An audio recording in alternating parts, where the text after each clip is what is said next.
सरकारी स्कूलों में तो सरकारी नियम कायदे कानून के अनुसार ही छुट्टी होगा। जेडीयू और भारतीय जनता पार्टी का बिहार में और देश में केंद्रीय स्तर पर हमारा गठबंधन है और आगे भी जारी रहे। किसी भी अवकाश को धर्म और सियासत से जोड़ देना यह सही नहीं है। अब अगर कहीं नियम का उल्लंघन हो रहा है, लोग अपने कायदे कानून से चल रहे हैं, तो गंभीर मामला है। कोई भी फैसला बीजेपी जेडीयू एनडीए के फोरम पर लेती है और एनडीए में ही फैसला होता है कि अगर दूसरे पर कोई दूसरे रूप से सवाल खड़ा कर रहे हैं तो यह नजरिया भी साफ रखना होगा कि इसके बारे में आपका क्या नजरिया है।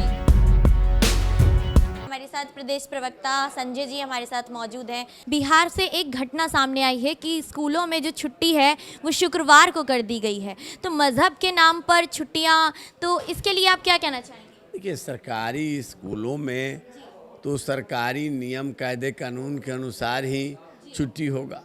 तो पहले से जो प्रावधान है उसके तहत रविवार को सरकारी स्कूलों में छुट्टी होती है। अब अगर कहीं नियम का उल्लंघन हो रहा है, लोग अपने कायदे कानून से चल रहे हैं, तो गंभीर मामला है। निजी मामला तो है नहीं किसी का कि वो तय कर ले कि हम कब स्कूल खोलेंगे कब बंद करेंगे। सरकारी स्कूल है, वो मामला सरकार के संज्ञान में आया है, प्रकाश में आया है और सरकार ने गंभीरता से लिया है। संबंधित जगहों से रिपोर्ट मांगी गई है। रिपोर्ट के आधार पर जो भी दोषी पाए जाएंगे उनके विरुद्ध विधि सम्मत कार्रवाई होगी। किसी को मनमानी करने की छूट नहीं है। कायदे कानून स्वयं कोई नहीं बना सकता, सरकार बनाती है। ये सरकार के अधिकार क्षेत्र की बात है और उसके अधिकार क्षेत्र में अतिक्रमण करना गुनाह है, गंभीर बात है। कहीं ना कहीं ये शुक्रवार को छुट्टी होना कहीं ना कहीं बच्चों के मन में एक धार्मिक भेदभाव तो नहीं पैदा करेगा? मैंने कहा कि सरकारी स्कूल सरकारी कायदे कानून के अनुसार ही चलेंगे। सरकार का जो नियम है उसको सबके लिए मानना बाध्यता है और सारे स्कूलों को मानना पड़ेगा। उसमें अगर बदलाव होती तो बात और होता। कोई बदलाव तो हुआ नहीं है। अपने मन से कोई स्कूलों को कैसे बंद कर सकता है? जो उनका आधार जो भी हो, उनकी मंशा जो भी हो, इस तरह की मंशा को पूरा नहीं होने दिया जाएगा और इस तरह का मनमानी की अनुमति किसी को नहीं दे सकती है सरकार। अब हमारे साथ यहाँ पर जेडीयू के नेता मौजूद हैं, नीरज जी। सर, उमेश जी ने यहाँ, उपेंद्र कुशवाहा जी ने यहाँ पर जो है छुट्टी को लेकर, स्कूलों की छुट्टी को लेकर अपनी बयान दिया है। उन्होंने कहा है कि मजहब के नाम पर छुट्टी हो सकती है, शुक्रवार को छुट्टी हो सकती है। क्या कहना चाहिए? नहीं, उन्होंने यह नहीं कहा है। उन्होंने जब यह सवाल उठाया गया कि कुछ एक जिलों में शुक्रवार को छुट्टी दी जाती है, तो उन्होंने आईना दिखाया। आईना यह दिखाया कि कामेश्वर सिंह संस्कृत विश्वविद्यालय में उन्होंने कहा कि पाक्षिक छुट्टी होती है, अष्टमी को छुट्टी होती है। और मैं इसमें और जोड़ दे रहा हूँ, उत्तर प्रदेश के संपूर्णानंद विश्वविद्यालय में भी यही प्रावधान है। तो इसको किस रूप में लिया जाएगा?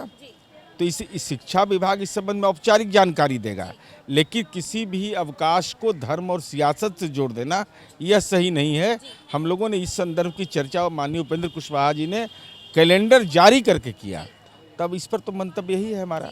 तो क्या कहना चाह रहे हैं कि जो छुट्टी शुक्रवार को हो रही है वो सही हो रही है? नहीं, इस संबंध में शिक्षा विभाग जानकारी देगा, लेकिन कोई अगर इसको इस रूप में ले रहा हो कि किसी खास मजहब और किसी धर्म से जोड़ करके, तो उस छुट्टी को कैसे आप न्याय संगत ठहराएंगे कि नहीं? कामेश्वर सिंह संस्कृत विश्वविद्यालय अथवा उत्तर प्रदेश के संपूर्णानंद संस्कृत विश्वविद्यालय की छुट्टी को तो चश्मा तो एक रखना पड़ेगा, अलग अलग नजरिया तो नहीं रखना पड़ेगा।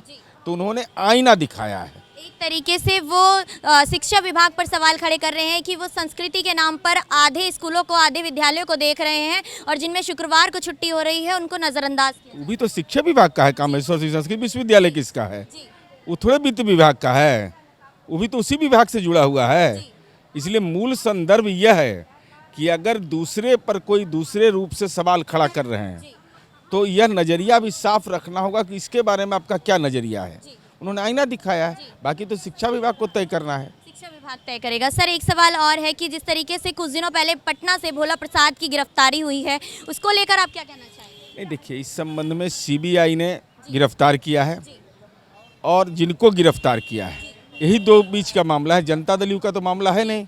तो इस पर हमारी क्या टिप्पणी होगी? आप कैसे देखते हैं उनकी पार्टी को, जिस तरीके से बार बार सवाल खड़े किए जाते हैं? विपक्ष बोलता है कि ये बदले की भावना से ये सब कार्रवाई होती है, सीबीआई की कार्रवाई होती है, ये जांच एजेंसियों का गलत इस्तेमाल किया जा रहा है, क्या कहना चाहेंगे? अब इस संबंध में न्यायपालिका भी है।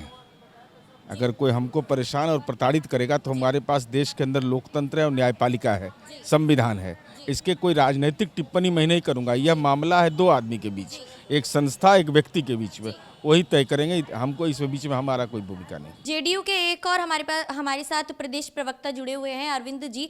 सर, उपेंद्र कुशवाहा जी ने जो बयानबाजी की है स्कूलों की छुट्टी को लेकर, क्या कहना चाहेंगे? देखिए, ये तो सर्वविदित है ना कि भाई संस्कृत विश्वविद्यालय में जिस प्रकार से छुट्टियां हैं, तो इसको आधार बनाते हुए उन्होंने अपनी बात कही है। जैसे समाचार पत्रों में आया कि सीमांचल के इलाके में जिस प्रकार से शुक्रवार को छुट्टी दी जाती है, तो उसी प्रकार संस्कृत विश्वविद्यालय में भी छुट्टी हिंदू कैलेंडर के अनुसार दिया जाता है। यही सवाल तो उन्होंने उठाया है, तो ये अच्छा बढ़िया सवाल है। तो क्या इनडायरेक्टली ये कहा जा रहा है कि शुक्रवार को जो छुट्टी है वो सही दी जा रही है, कानून का जो उल्लंघन किया जा रहा है वो सही किया जा रहा है? देखिए, ये सब विषय विभाग का है, विभाग अपनी ओर से देख रहा है, लेकिन माननीय उपेंद्र कुशवाहा जी ने जो कहा है, जो व्यवस्थाएं संस्कृत विश्वविद्यालय में है उसको उन्होंने आधार बनाया है, उसके आधार पर उन्होंने अपनी बात कही है।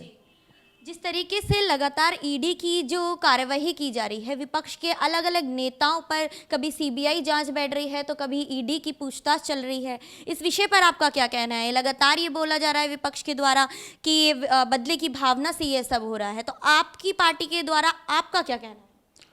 जिन पर सीबीआई या ईडी का रेड हुआ है वो बताएंगे, और सीबीआई और ईडीआई वो बताएंगे। आप नहीं बोले? नहीं, मैं हमारा इसमें मैं 3 में हूँ या 13 में, ये कहावत है, मैं ना 3 में हूँ ना 13 में।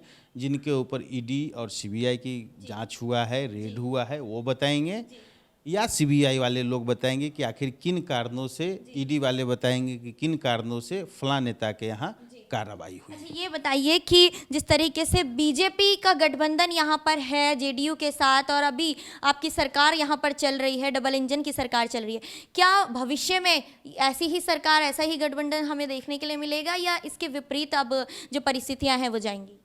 नहीं, देखिए, लंबे अरसे से जेडीयू और भारतीय जनता पार्टी का बिहार में और देश में केंद्रीय स्तर पर हमारा गठबंधन है और आगे भी जारी रहेगा।